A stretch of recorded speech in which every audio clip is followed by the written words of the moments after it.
Selamat datang. Kita bertemu lagi di pertemuan B2K2. Baik Bapak Ibu, sebelum kita memasuki sesi yang kedua, yaitu tentang penelantaran eksploitasi anak, terlebih dahulu kita lakukan tepuk salut. Tepuk salut. Salut, salut. Salut, salut. Salut. Baik Bapak Ibu, di sesi 2 ini yaitu tentang pelantaran dan eksploitasi anak. Pada langkah yang kedua kita akan melihat tentang pengertian penelantaran. Nah, pertama Bapak Ibu, saya ingin menggali soal pemahaman Bapak Ibu tentang penelantaran.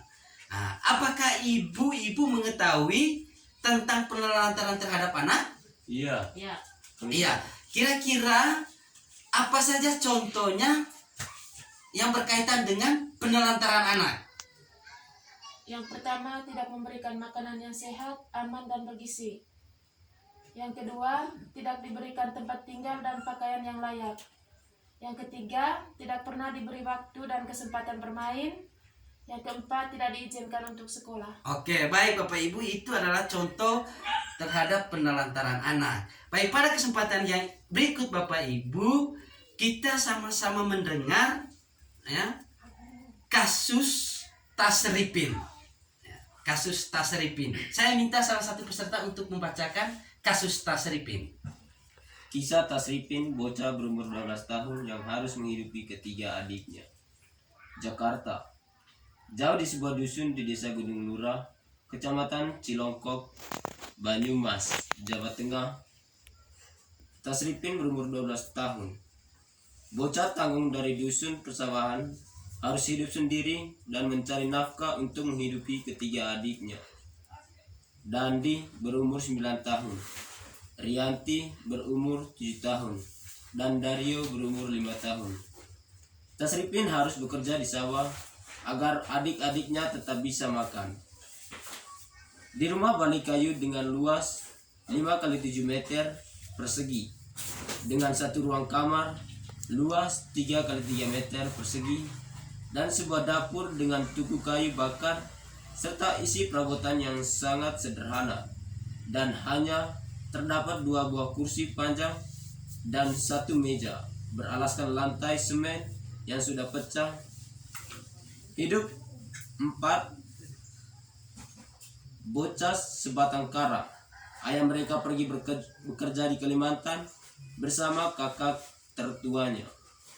Sementara ibunya meninggal akibat tertimbun longsor saat sedang mencari pasir 1 tahun yang lalu. Kini bocah-bocah tersebut harus hidup sebatang kara dan tidur dalam satu kamar dengan kasur dan bantal yang sudah tampak lusuh dengan ditutupi matras.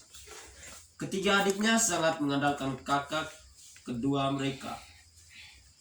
Tasripin yang setiap hari harus bekerja di sawah dengan mencangkul, membersihkan sisa-sisa padi, serta menanam padi bersama warga desa pada saat masa tanam. Ibu sudah meninggal dan bapak bekerja di Kalimantan bersama kakak, kata Tasripin.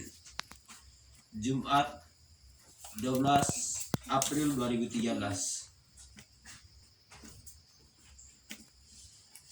Hampir setiap hari, Tasripin mesti pergi ke sawah untuk mencari uang demi menghidupi ketiga adiknya. Para tetangga sekitar yang simpati dengan keadaan Tasripin pun kadang sering membantu memberikan nasi maupun lauk pauk bagi bocah-bocah tersebut. Tak jarang mereka hanya makan dengan nasi seadanya, namun tampak nikmat. Kalau berangkat ke sawah jam 7 pagi dan pulang jam 12 siang. Kadang sehari dapat 30-40 ribu sehari. Itu beli beras dan sayur, sisanya untuk jajan adik. Jelas bocah yang telah putus sekolah itu pagi sebelum dia berangkat ke sawah, Tasripin harus memasak nasi dan sayur untuk adik-adiknya. Selain memasak, dia juga harus mencuci pakaian, menyapu, serta memandikan adik-adiknya. Tetapi bukan hanya sekedar memandikan dan memberikan makan untuk adik-adiknya, dia pun bertanggung jawab terhadap akhlak adik-adiknya dengan mengajak adik-adiknya salat dan mengaji di musala depan rumahnya. Oke, terima kasih. Baik, terima kasih bahwa kita sudah mendengarkan cerita tentang Tasripin. Baik, Bapak Ibu, saya ingin bertanya berkaitan dengan cerita Tasripin, ya, kasus Tasripin. Pertama, apa saja pekerjaan dan tanggung jawab yang dilakukan oleh Tasripin untuk menghidupi adik-adiknya? Menghidupi ketiga adiknya dengan bekerja di sawah, mencangkul di sawah untuk kebutuhan hidup setiap hari, Untuk mencari uang. mencari uang. Ya. Lalu apa yang dilakukan Tasripin layak dilakukan oleh anak seusia Tasripin? Tidak. Tidak layak. Tidak. Baik, terima kasih atas jawabannya Bapak Ibu. Pertemuan P2K2 pada sore hari ini Bapak Ibu sampai di sini. Nanti kita akan lanjutkan di kemudian hari. Terima kasih. Selamat sore. Selamat Selamat sore. sore.